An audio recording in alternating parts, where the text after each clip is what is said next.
What's up guys, it's DoubleZug. So in making the spec guide videos for MOP, I realized I didn't really want to talk for 20 minutes in every single guide about spirit in like the stat section of each guide. Because spirit regen changes a little bit in Mists of Pandaria and intellect scaling mana pool goes away, as well as intellect scaling spirit regen goes away. And also like the base regen and just the design of the healers changes significantly, which also alters how we value spirit. I figured it'd be useful to make a standalone video about spirit, go over a little bit how it works, over the expansions, how it changes, and how we should go about as healers understanding the value of this statistic, because it is a little bit more nuanced than something like, crit or haste, which are just, crit gives you X% chance to double your heals. That's like super easy to figure out the value of it overall, right? So spirit's a little bit more nuanced, and all the times if you go into like a class Discord or you ask an experienced healer, if you're a newer player, how much spirit should I get? They're going to give you like a very imprecise, not like super mathematically detailed or like instructive answer. Something like, just some arbitrary value like, oh, get to 1500 spirit and then you're fine to get crit or haste.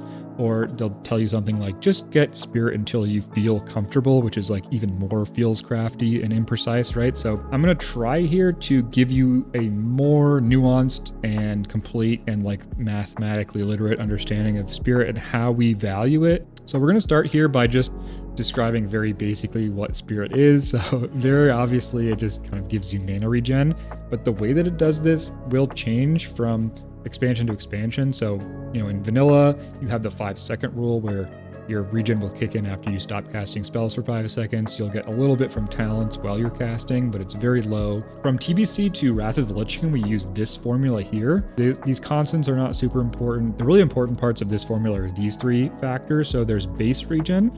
This just goes down as you level up. So when you're very low level, your base regen is very high.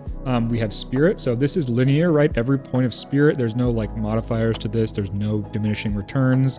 Every point of spirit is going to give you the same amount of regen at a fixed level and at a fixed intellect. This intellect scaling here is actually like the most interesting part, right? It's square root of intellect. So I have this like nice little graph here that shows us as your level goes up, your spirit scaling will go down, and as your intellect goes up, it will go up, but not linearly, right? Spirit scaling is like, this is X and Y. It's going to go up very quickly at first and then taper off pretty quickly. In Mists of Pandaria, your regen is just your base regen, which is 2% of your total mana pool. So your mana pool is 300,000 and 2% of that's 6,000. So every healer has 6,000 base MP5.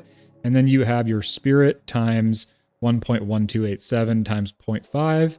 And this is just for every level of intellect, every level of spirit, every single point of spirit gives you about 0.56 MP5. And this is actually a little bit less than spirit will give you for most healers in Cataclysm, just because of how the intellect scaling works. And again, because of square root scaling, like if you went from 0 to 1 intellect, you'd literally double your spirit regen, whereas if you went from 100 to 101, it would only increase by 0.5%. So some examples here from Cataclysm.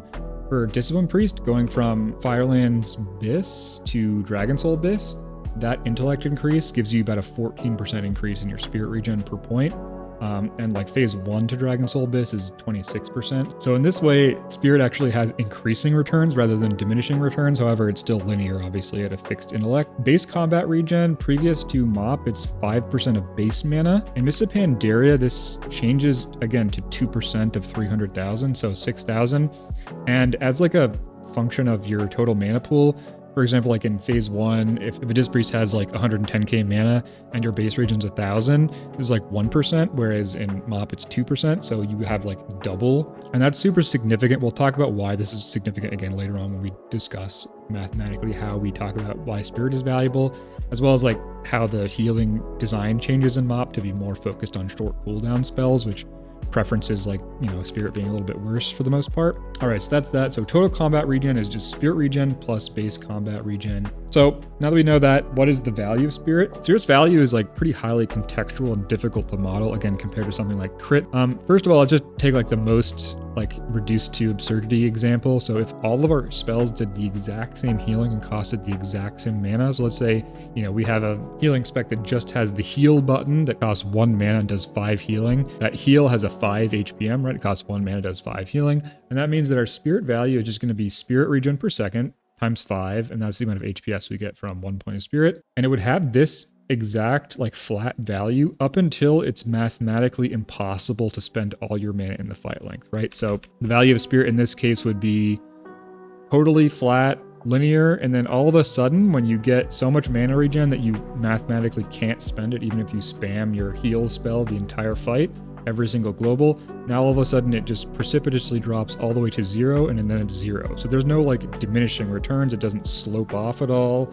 It literally is just whatever 5 HPM all the way here, and then as soon as you hit that breakpoint, it goes to 0. So this is like kind of trivially true, right? Obviously, if you can't spend all your mana, any extra Spirit is useless, and you want to drop Spirit until you just barely can't spend all your mana. But of course, you know, for a typical healer design, you are gonna not have one spell that just does everything, right? You have cooldowns, you're gonna have spot healing, you're gonna have emergency healing. Let's look at an actual like real world example. So for this, we're gonna use Resto Druid from Cataclysm. So this is a spec that's like pretty simple, but does have this design feature of short cooldowns and then filler. So we have Tranquility at the top here. Tranquility, let's say it does 100 HPM. Then we have our next best spell, which is Swift Mend, which generates Efflorescence in Cataclysm. So that does a little less than half of Tranquility. Let's say it does 56 HPM. Then our next short cooldown spell is Wild Growth, right? Wild Growth, let's say, does 18 HPM. So it's like a little bit less than a fifth as efficient as Tranquility, but it's still significantly more efficient than these spells down here, which is our no cooldown spells. So these are our filler, right? We have Rejuve, which is 9, so it's half as efficient as Wild Growth, you know, less than 1/10 as efficient as Tranquility. So now we're starting to get kind of low down in this HPM. It's also a lot less healing per cast time, right? So below Rejuve even, we have Nourish. And then at the very bottom here, we have Regrowth. This is our single target emergency spot heal. So it's, you know, even less than half as good as Rejuve, which was already, you know, half as good as Wild Growth. So you can see as we go down from our cooldowns into our filler, we get this pretty precipitous drop off in terms of HPM. And this is very typical for a more modern healer design. And this does hold true in Mists of Pandaria, as well as Cataclysm. And so at the very basic like priority list understanding of how the specs work, you're always going to prioritize spending your finite mana pool in an encounter on your highest impact spells. So if we have X amount of mana, we're always going to cast Tranquility as close to on cooldown as we can while it's still being effective. Then we're going to be casting SM on cooldown, then Wild Growth, and then we have to go down into these filler spells, right? And again, like post Wrath of the Lich King, we have these short CDs. And the reason those exist is so that we don't get back into this Wrath of the Lich King situation where our filler spells in Wrath of the Lich King, so like for example, Power Word Shield, Holy Light, Rejuve, these spells do not have a cooldown, and they were also our most like efficient and highest HPS spells. So that's why like every single spec just spammed one button in Wrath of the Lich King except for Holy Priest. And so in Kata and post Kata, especially in MoP even more so, the healers were designed to have these short cooldown spells and these, you know, cooldowns like Tranquility to force us to press more than one button and to add a little bit more skill expression in terms of like how much you press these buttons, your CPM, how you use them, and then how you use your filler, your AoE filler, your single target filler, etc. So whereas in Wrath of the Lich King, because again, every single healer just pressed one button over and over again, you were literally in this sort of like very simplistic setup up here where like you basically have one spell, that one spell has an HPM. So every point of Spirit is just the value of that HPM up until you hit that last breakpoint where you literally don't need mana anymore. You know, in Wrath of the Lich King, because of how mana regen work, you hit this point pretty quickly, and so most of the healers didn't really want Spirit very much. So post Wrath of the Lich King, how do we better understand Spirit in like a more Cataclysm and Mists of Pandaria environment? All right, so let's go into this first example here. So we're gonna say we have a 100 mana budget. So all of our regen base plus Spirit gives us 100 mana for our whole fight length. And of course we want to cast Tranquility on cooldown, right? So let's say that casting Tranquility on cooldown costs this much mana. We want to cast Swift Mend on cooldown. So let's say, you know, Swift Mend's a little bit more expensive. It costs a little bit more mana. And then of course we want to cast Wild Growth on cooldown. For this first example, let's say that casting all three of these spells on cooldown costs exactly 100 mana. This means that for optimal HPS, we will never cast Rejuve, Nourish, Regrowth, any filler spell. We will literally just cast all three of these spells on cooldown, and that's going to give us by far the most HPS. Again, because these spells are so much more efficient. All right, so this is a very, very simple model. So how do we use this to understand what the value of Spirit is? and how it changes and how there's these sort of like feels crafty breakpoints that people will often refer to? Well, first, like very simply, right? So if we have this 100 mana, all right, so let's say that our base mana regen only gives us 80 mana for the whole duration of the fight, right? So this is our base regen, will get us to 80. That means we can cast Tranquility and Swiftmend, but we're going to be eating into our Wild Growth casts a little bit. And let's say that we get enough Spirit to give us this last 20 mana.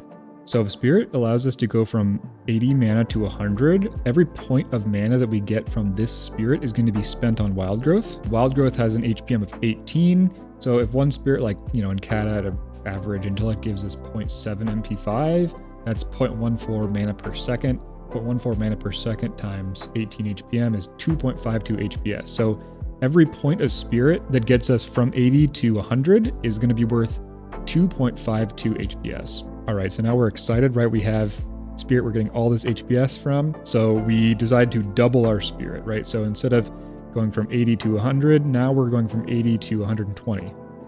So we have this 20, right? This 20 is again giving us 2.52 HPS, but now we have this second 20. How much is this worth, right? So now we're getting past the point where we can't cast any more Wild Growth.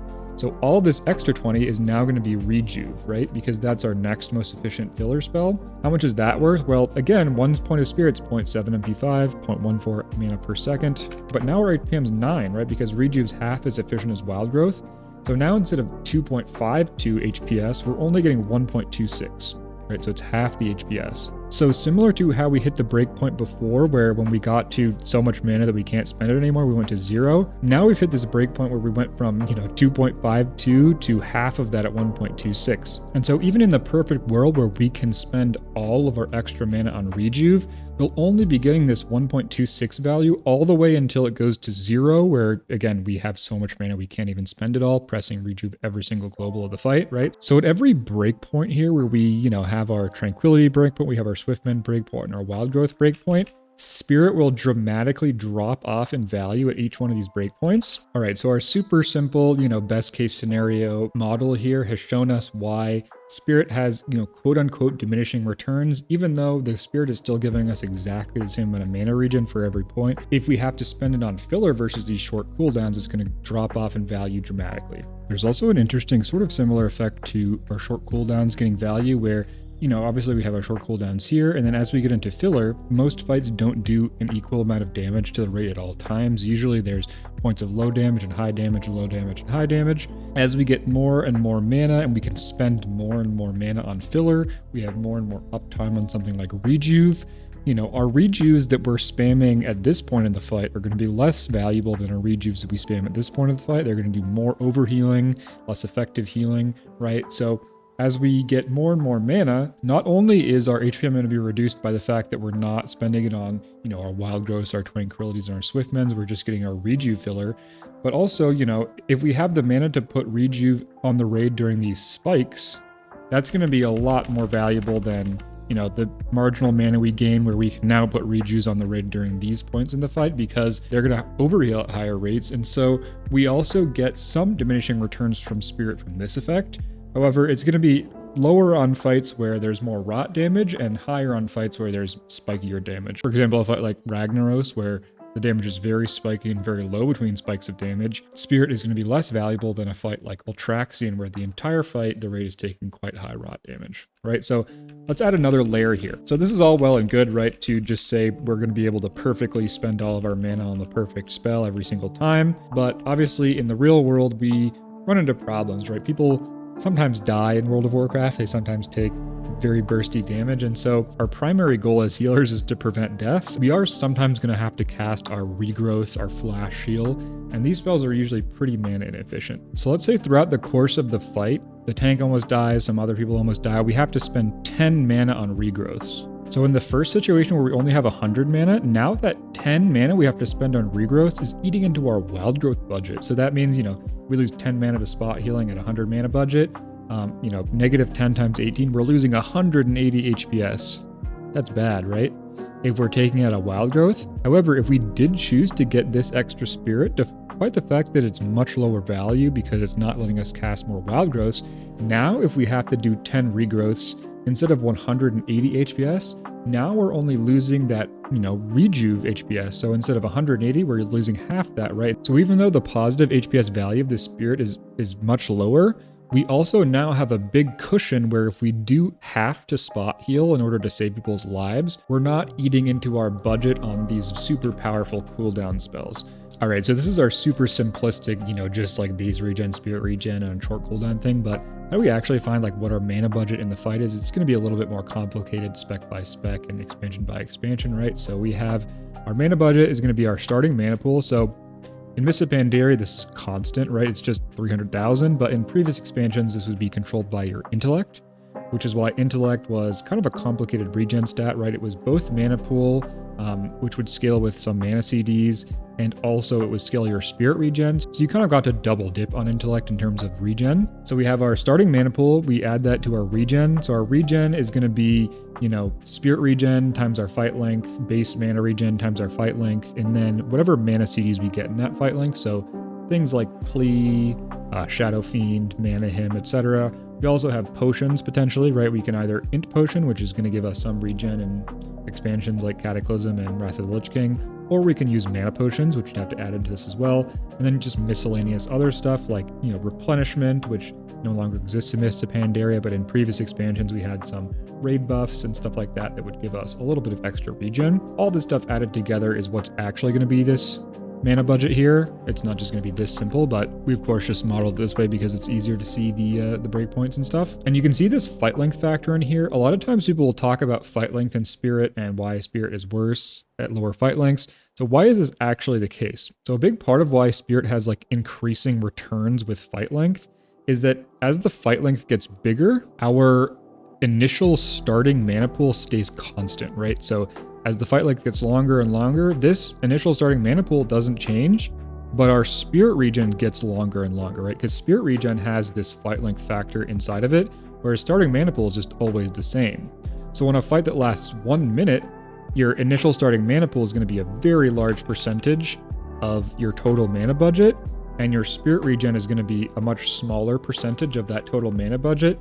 Despite the fact that your spirit has linear value, it's going to give you the same amount of MP5 no matter how long the fight is, but that regen is going to be, again, a larger percentage of your overall mana budget the longer the fight goes on. And so that means that as the fight goes on longer, your average contribution from spirit to your total amount of mana you need to cast, again, all your short cooldown spells, so Tranquility, Swiftmend, Wild Growth, if you need 10 mana per second to sustain these on cooldown, the longer the fight goes, the closer to 10 mana per second of spirit regen you need, because again, the contribution from your starting mana pool is going to get lower and lower. So again, as the fight length goes on, we're going to have the contribution from our starting mana pool is going to drop, and the contribution from spirit as a percentage is going to go up. So if we need, like X total mana regen to cast all of our important spells on cooldown, as the fight length goes on, we're going to need more and more spirit regen to reach that, breakpoint or threshold. And so that's why the common wisdom is that spirit's better on longer fights. Again, it's not because spirit somehow gives you more MP5 on longer fights. It's always linear. It's always the same, given a fixed intellect. But it's because the percentage of our mana budget that's spirit regen and not mana pool just goes up and up and up. So another sort of problem to understanding how valuable spirit is base regen, right? So the more base regen you have, obviously the lower value your spirit is going to be. In Mists of Pandaria, we have 6,000 base regen. This is very high relative to previous expansions. Base regen is going to be a huge percentage of our mana regen. And we also have this problem where if our base regen is enough to cover all of our short cooldown spells, now all of our spirit is in this sort of filler zone where it's worth considerably less mana, especially if our short cooldown spells are very, very powerful relative to our filler. And so in Mists of Pandaria, we actually do have this problem on a lot of specs where, so for example, Disc Priest, like your 90 row talents, your Divine Star, Cascade, and Halo, these are short cooldown spells that do incredibly high amounts of healing. We have Penance, Holy Fire, we have our Power Word Shield Rapture, which is sort of a low cooldown ability. All of these short cooldown spells are vastly more efficient. So you can see even in the most extreme cases like Divine Star and Halo on 25 players are just insanely more efficient than our filler like Prayer of Healing or Smite. And, things like Penance, Prayer of Mending, Holy Fire, etc. These short cooldown abilities are just way up here in efficiency versus our, pretty inefficient filler. So if I literally go to 0 Spirit, our base regen should be 6,000. You can see it's 6,000 there. So if this 6,000 base regen is enough to cast all of those powerful, short cooldown abilities on cooldown, as well as our, long cooldown spells like Barrier, etc., then that means that Spirit is just going to be very diminished in terms of value, and that actually is true for a lot of specs in Mists of Pandaria. So for example, for Disc Priest, we can easily press all these cooldown abilities on cooldown and have even extra mana left over. You can see our extra mana here is like 500k with just, again, 0 Spirit. The same thing is true for, for example, Restoration Shaman. So much of your healing is going to come from your short cooldown abilities of Healing Rain and Riptide, and you can easily cast Healing Rain and Riptide on cooldown with 0 Spirit without running out of mana, especially if you use like Conductivity and Telluric Currents properly. And if you've been playing Kata, there's actually a really good example of this in Kata, right? Where if you compare something like Restoration Shaman in Kata to Holy Paladin in Cataclysm, Restoration Shaman in Cataclysm is incredibly cooldown based, right? So much of your healing is just Healing Rain and Riptide, and both of those spells have cooldowns, and because of how pretty mana efficient they are, as well as, Telluric Currents and stuff, you can basically run 0 Spirit and still cast those spells on cooldown. And so for Restoration Shaman in Cataclysm, Spirit is actually very low value for personal HPS. You sometimes wear it because it's great for your mana tide, for your other healers and stuff, but generally speaking, you can get similar HPS on a Restoration Shaman stacking Critical Strike and Haste and 0 Spirit, whereas conversely on the absolute opposite side of the spectrum is Holy Paladin in Cataclysm. Holy Paladin in Cataclysm has basically no short cooldown spells. It pretty much just has Holy Shock and Crusader Strike, but those are pretty low HPS. So you can see as an HPAL, basically all of your healing is going to come from 2 abilities, Holy Radiance and Divine Light. This is a Madness rank 1 log, so it's basically all Holy Radiance here, but on a mixed fight, you're going to see a little bit more Divine Light. You're going to see a little bit of Holy Shock in there, and then your Spenders, but obviously a lot of your Spenders are just being generated from Holy Radiance as well. And Holy Radiance and Divine Light are sort of the ultimate filler spell. Holy Paladin in Cataclysm is kind of similar to a Wrath of the Lich King healer, where your highest HPS button is like also your most mana efficient button, so you basically just spam one button the entire fight, either Holy Radiance or Divine Light. And that's part of the reason why Holy Paladin in Cataclysm values Spirit so immensely highly, because every single point of Spirit is extra mana towards more Holy Radiances, which Holy Radiance is so mana expensive relative to its cast time that you can basically dump infinite mana, so you never reach that hard break-off point where you can't spend all your mana in the fight length. And again, because like every single extra point of mana that you get is always going to Radiance or Divine Light, which are again your most efficient and super high HPS spells, Spirit never really diminishes in value ever. Spirit is just always a just completely insane, disgusting stat. And so to return to Mists of Pandaria, again, as I mentioned before, most specs in Mists of Pandaria are much closer to that Restoration Shaman end of the spectrum, are heavily reliant on their short cooldown spells to do most of their healing. And for the most part, your base regen being so high at 6,000 MP5 is enough to cover those short cooldown spells plus extra mana for filler. And because of that, it means that Spirit is actually not a very good stat, despite being this sort of quote-unquote healer stat, the stat that generically you kind of assume should be good as a healer. You generally want to be prioritizing your other secondaries that are good over Spirit for the most part.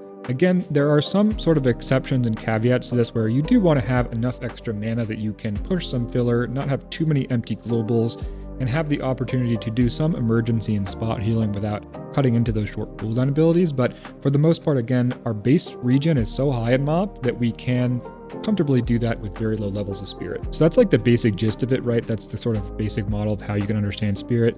And now I'm going to get into some little nuanced things here. So the first thing I want to talk about is opportunity cost. So this is something that's very important to understand with how gearing works. Obviously, because of how itemization works on gear, if you get Spirit on gear, it means you're not getting Crit Mastery or Haste on that same piece of gear. And again, if our short cooldown spells are super important, so for example, again on Disc Priest, our 90 Rotowns, our Penance, our Holy Fire, our Palm, etc., these are all super important. They're going to be doing a lot more of our healing. and our spirit's all going to be going towards things like prayer of healing or smite. And so the opportunity cost of getting that spirit to be able to do a little bit more filler or to have a little bit more room to emergency or spot heal is losing these secondary stats that will be scaling up all of these super efficient, super high HPS abilities. So, crit is going to scale every single one of our heals, whereas spirit is again just going to give us a little bit more filler. So the more important these short cooldown spells are, and the more mana free they are, i.e. the less spirit we need to have to cast them on cooldown, generally speaking, the much more valuable things like mastery and crit become. And that's why you can see, like, for Disc Priest, for example, Spirit is just way, way less valuable than Crit or Mastery, to the tune of, like, half or a third is valuable, despite the fact that if we spend our filler mana on something like Prayer of Healing, it is decently efficient, right? In terms of raw HPS output, it just can't really compete with Intellect, Crit, or Mastery, which will be scaling all these incredibly powerful short cooldown abilities. All right, so the next thing I want to talk about here is a little bit of nuance on like how you can kind of increase your HPS by reducing your HPM sometimes with certain balance of statistics. So here, most healers have filler spells which are low HPM but high HPS and vice versa, right? So a good example of this is like Flash Heal versus Greater Heal. So Flash Heal is usually lower mana efficiency but higher healing per cast time, right? It casts quickly, does a lot of healing, but very mana expensive, versus something like Greater Heal, which is going to be higher efficiency, but lower healing per cast time. So even after you have enough mana budget to use all your power spells on cooldown, plus use your efficient filler in between casts of power spells, extra regen can sometimes increase your throughput by allowing you to replace efficient low HPS filler with inefficient high HPS filler. So like if you're overflowing mana where casting Greater Heal is just going to make you not at the end of the fight, if you replace those with Flash Heal, you can effectively increase your overall HPS by replacing those Greater Heals with Flash Heal. So in this way, like even if you're doing a quote unquote efficient healing rotation and you have quote unquote like enough mana to sustain, so a lot of healers will say this where like, just get Spirit until you have enough mana. Sometimes the answer is just to get more Spirit and to press more spells.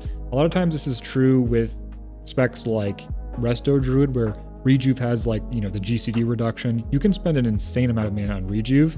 And so a lot of times people will say like, well, I feel like I'm not ooming. Usually the solution to that is just to get more Spirit and to press more Rejuve. But again, even for specs that have, these like sort of much less efficient filler that you can't always dump all your mana into, sometimes pressing Flash Heal instead of Greater Heal will actually increase your overall HPS in this way. And of course, this also kind of just goes back to the lower cost of spot healing, but you can also gain quality of life value in this way because less efficient filler are often compensated for their inefficiency by, being harder hitting, faster casting, etc. Like for example, Power Word Shield is compensated for being pretty mana expensive outside of Rapture by being instant cast and having Giant Absorb. If you have a bunch of extra mana on a Disc Priest and you use it all to press Power Word Shield a lot, now you're all of a sudden you're making your raid super safe.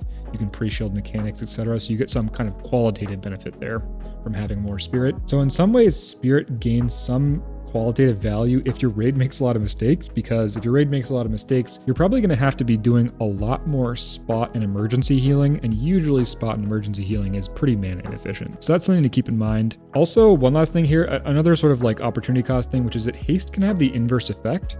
So haste can increase HPS by allowing more mana to be spent in a time window on slower cast time but higher HPM spells.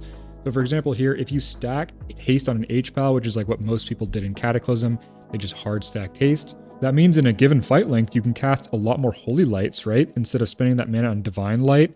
If there's low damage, you can spam hasted Holy Lights and still spend all your mana in the fight length, and that can effectively increase your HPM, even though haste doesn't actually technically give you any value on those spells. It just allows you to spend more of your mana on these slower, more efficient heals. And similarly, it might allow you to use like a Divine Light in the place of a Flash of Light as a single target like emergency, spot heal, tank heal, etc.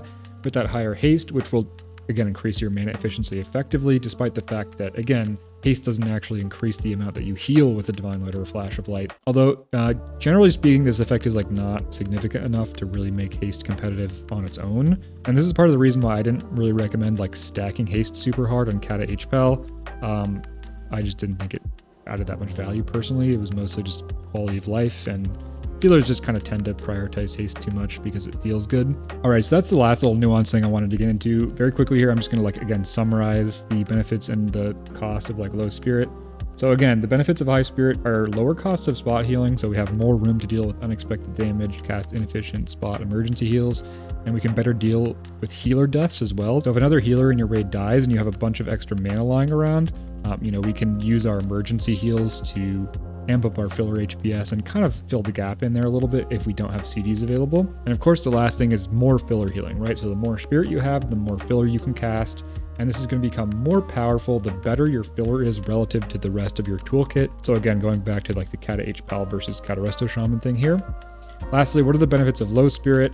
It means we can take more mastery, crit, and haste. And because we can take more mastery, crit, and haste, our powerful spells are going to hit harder and do more healing. So obviously it's going to be better the more powerful our short cooldowns are and our cooldowns are relative to our filler. And it's also going to be better the higher our base regen is, like relative to allowing us to cast all of our spells on cooldown. So that's the lowdown on Spirit. Again, this is going to be pretty relevant for Mists of Pandaria just because of how Intellect, Mana Pool, Spirit scaling, all that stuff works. With base regen being so high, mana per 5 per point of Spirit being relatively low compared to something like Cataclysm, as well as those short cooldown abilities being so incredibly important for most healing specs. So yeah, thanks for watching. If you learned something, like, subscribe, etc. Comment any questions you have. I do have a Discord as well.